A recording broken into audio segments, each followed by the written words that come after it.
My dear friends, welcome to our YouTube channel study points of India 2.2 में। मेरा नाम कमलेश कुमार।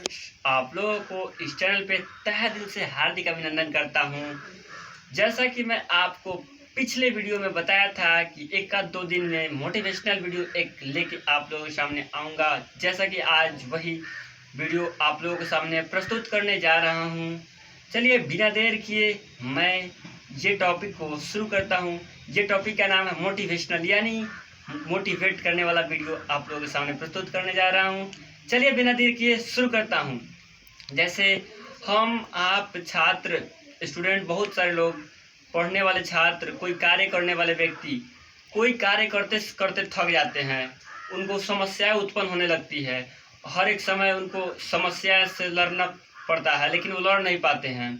हर व्यक्ति को लड़ना सीखना चाहिए। जैसे कि मैं आपको एक एग्जाम्पल के तौर पे समझा रहा हूँ, अच्छी तरीके से समझ में आएगा। चलिए एग्जाम्पल मैं शुरू करता हूँ। एक समय की बात है, एक मूर्तिकार ने दो पत्थर लेके जा रहा था। कहाँ लेके जा रहा था? वो जहाँ मूर्ति बनाता था वहाँ पे, ठीक है। तो मूर्ति बना के सोचा कि मैं ले जाऊँगा तो मूर्ति बनाऊँगा और लोगों को बेचूँगा तो हमें इससे बेनिफिट होगा। तो फिर एक साहब आके बोलते हैं कि हमें मूर्ति बनाना है। तो उन्होंने पहले से दो पत्थर ले जाके अपने जहाँ मूर्ति बनाता है उस प्लेस पे रख दिया था। तो क्या किया, पहली बार एक पत्थर को उठाता है मूर्ति बनाने के लिए। उससे बहुत मूर्ति बनाने के लिए छेनी हथौड़ी का मार तो पत्थर को सहना पड़ेगा। लेकिन क्या हुआ, बहुत प्रयास किए, मूर्ति को जब बनाना चालू किए पत्थर से, तो कुछ समय तक पत्थर सहा, बट बाद में पत्थर पे ज़्यादा चोट लगने के कारण पत्थर बोल रहा है कि हमसे बर्दाश्त नहीं हो रही है। मतलब चोट लग रहा था, उसके जीवन में तकलीफ आ रही थी, वो समस्या आ रहा था, लेकिन उस समस्या से वो लड़ा नहीं। वो बार बार बोल रहा था अपने मूर्तिकार को कि हमें चोट लग रही है, हमें ये कीजिए, ये वो कीजिए। तो उन्होंने क्या किया, मूर्तिकार ने उसे साइड कर दिया। फिर बाद में क्या हुआ कि उन्होंने दूसरा पत्थर जो ले गया था उस पत्थर को ले जा रहा है। उस पत्थर को ले जाके मूर्तिकार मूर्ति को बनाने में लग गया। लेकिन देखिए, उस पत्थर को बनाने में भी छेनी हथौड़ी का मार सह रहा था, उसको भी बहुत चोट लग रही थी, लेकिन वो सह रहा था, वो धीरे धीरे बर्दाश्त कर रहा था, अपने अंदर कैपेबिलिटी ला रहा था, सहन शक्ति, तो वो सह रहा था। वो भी सोचा कि मैं बोलूँ, लेकिन वो अपने अंदर ये कैपेबिलिटी, क्षमता को बढ़ाया कि उसे अपने आप में सहन करे। फिर बाद में कुछ देर बाद और हुआ, क्योंकि जब छेनी हथौड़ी की मार पड़ेगी तो चोट लगना निश्चित है। तो कुछ देर बाद जब मूर्ति बनकर तैयार हो जाता है, तो बाद में क्या होता है कि सेठ जी आते हैं जो मूर्ति का ऑर्डर दिए थे।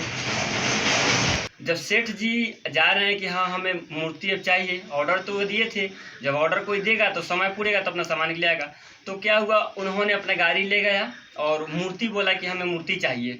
तो वो मूर्ति तो वो ले जाके अपने गाड़ी पे लाद लिया, अपने जगह पे रख लिए ले जाने के लिए। लेकिन जो वो पत्थर जो काम का नहीं था, जो ले जाके वो काम के लिए लाया था, लेकिन वो काम के लिए नहीं हुआ, वो पत्थर का इस्तेमाल नहीं होता, वो पत्थर ले जाके बाहर रख दिए।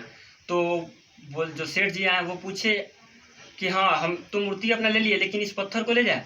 तो मूर्तिकार बोलता है हाँ मेरे काम के तो कोई पत्थर नहीं है, बट आप इसे ले जा सकते हैं, कोई इसमें हमारा ज़रूरी नहीं है इस पत्थर को।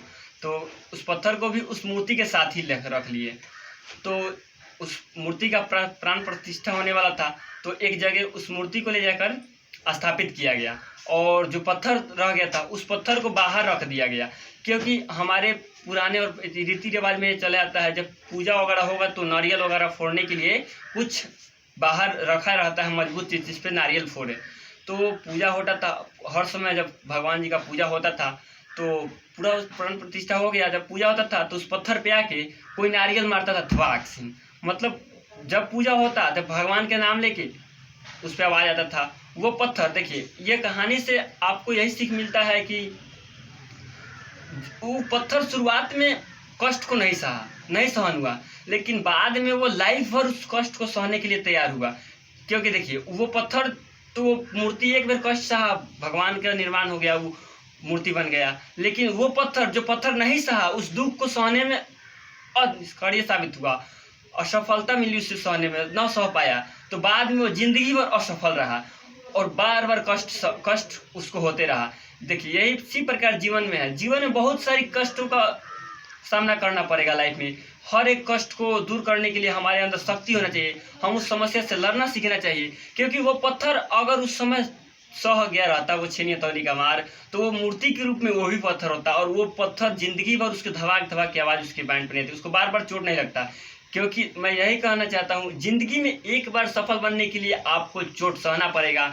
आप पढ़ने जाएंगे, आपके आसपास के लोग, चारों ओर के लोग आपको मोटिवेट कर डिमोटिवेट करेगा आपको कि हमें ये कर रहा वो कर रहा, लेकिन आप अपने काम की तरफ बढ़ते जाइए। हम बार बार बोलते हैं, पेशेंस रखिए, धैर्य बना के रखिए, मेहनत कीजिए और विश्वास रखिए और एकाग्रता रखिए।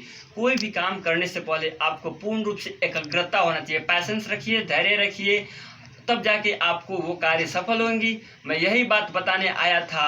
चलिए, आप लोगों को ये कैसा लगा वीडियो, मुझे कमेंट करके ज़रूर बताइएगा। Thanks for watching this video.